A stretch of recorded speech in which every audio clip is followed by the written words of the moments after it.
mahal. Pertama, jika koin Pi murah, katakanlah 1 Pi sama dengan $1, maka, transaksi hanya bisa untuk jual beli bakso dan makanan ringan.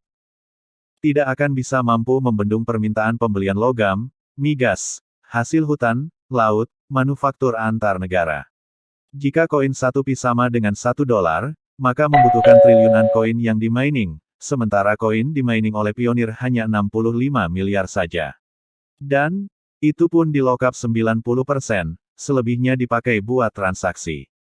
Jadi tersisa hanya 6,5 miliar koin saja. Jadi jika 6,5 miliar dolar AS dikalikan $1, maka akan ada transaksi maksimum 6,5 miliar dolar, maka, teori koin Pi Project jangka panjang akan gagal, proyek pun tutup. Ingat, visi Pi Network adalah, membangun orang biasa menjadi pengendali ekonomi dunia. Jadi, koin Pi gak bisa murah. Kedua, bagaimana jika koin Pi $100? Koin beredar asumsi 6,5 miliar koin, maka koin yang bisa dilakukan transaksi adalah hanya 650 miliar dolar atau 9.100 triliun rupiah. Sebuah perdagangan emas gold dunia mencapai ribuan triliun rupiah. Jadi, khusus untuk mengcover emas dunia aja antar negara sudah tak mampu. Menurut kabar, akhir Juni tahun 2022, Uni Eropa akan mendepositkan dana 4 triliun USD. Jika 4 triliun USD dibagi 6,5 miliar koin, khusus perdagangan Uni Eropa, maka dana yang dibutuhkan per satu koin adalah $667 Amerika Serikat. Jadi, masih gak cukup untuk menjangkau perdagangan emas, logam, migas, hasil laut, perdagangan China, dan Amerika. Maka, 1 Pi tak cukup hanya $667.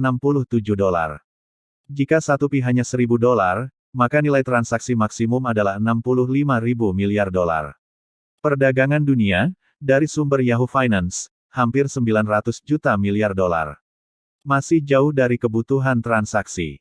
Jadi, koin Pi belum bisa menjadi pengganti uang transaksi. Belum lagi kebutuhan transaksi marketplace. Untuk sementara transaksi 900 juta miliar, kebutuhan perdagangan dunia secara umum.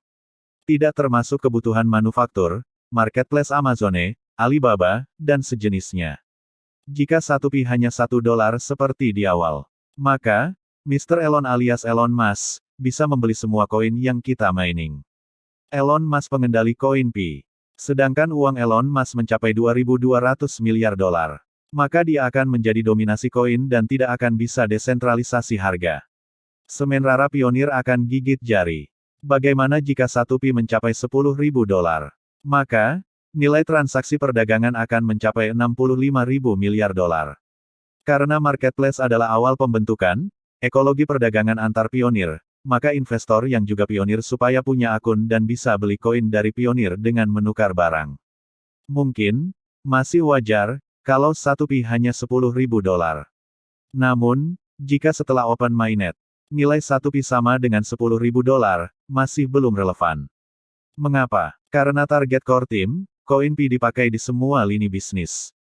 Harus bisa dipakai dari jual sayur mayur, sampai jual logam, hasil tambang, migas, hasil laut juga hasil hutan dan manufaktur industri ringan sampai industri berat. Maka, kemungkinan, harga koin Pi mencapai $100.000, sangat mudah. Ketimbang harga koin Pi hanya $1 atau $10. Artinya, 650 miliar koin Pi yang beredar, bisa mengcover 60% perdagangan dunia yang mencapai hampir 900 juta miliar dolar AS. Mengapa bisa terjadi? Karena di sini, semua pelaku ekonomi, baik dari industri baja, sampai industri rumah tangga luar ekosistem Pi Network akan membutuhkan koin Pi untuk menjadi alat bayar. Jika kurang koin Pi di market, core team masih punya 20 miliar koin yang akan digelontorkan ke market. Namun, angka $100.000, ini hanya akan terjadi, jika semua ekosistem berjalan dengan baik dan sudah sempurna dan semua pelaku ekonomi dari seluruh dunia mengetahui dan memakai sebagai alat tukar. Lantas, berapa nilai yang relevan dalam close mainnet? Menurutku, angka $1.000 sampai $5.000, masih bisa relevan, masih bisa diterima di pasar. Karena pelaku pasar di close mainnet adalah para pionir semua.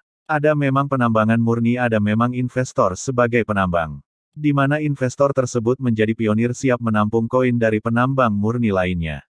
Setelah ekologis berjalan dengan baik, para vendor besar di mana mereka investor juga pionir, yang menukar uang fiatnya ke barang dan menukar barang ke koin Pi. Dan pionir murni telah menerima barang yang mereka butuhkan. Disinilah pionir akan menjadi kaya raya. Namun, vendor besar atau investor yang juga pionir juga akan bertambah kaya. Semisal, pionir punya 1000 koin Pi.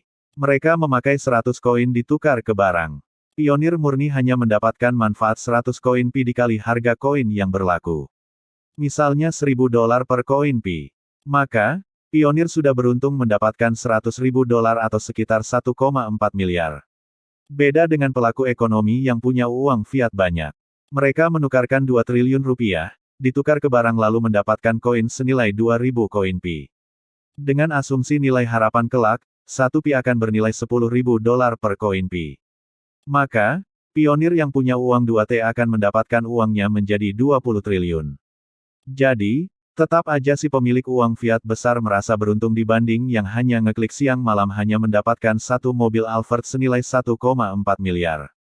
Namun, dari sudut pandang keberuntungan, kedua-duanya sama-sama beruntung. Yang miskin jadi kaya, yang kaya tambah kaya raya. Jadi, kira-kira inilah gambaran singkat buat dipahami, bahwa koin Pi harus di atas $1000 saat close mainnet.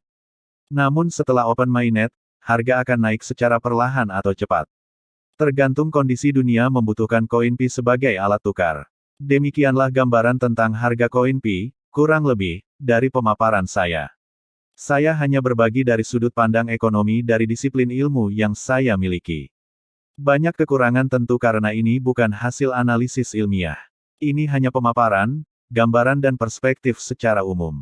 Terima kasih. Salam bahagia, salam sukses pionir di seluruh penjuru dunia. Wassalamualaikum warahmatullahi wabarakatuh.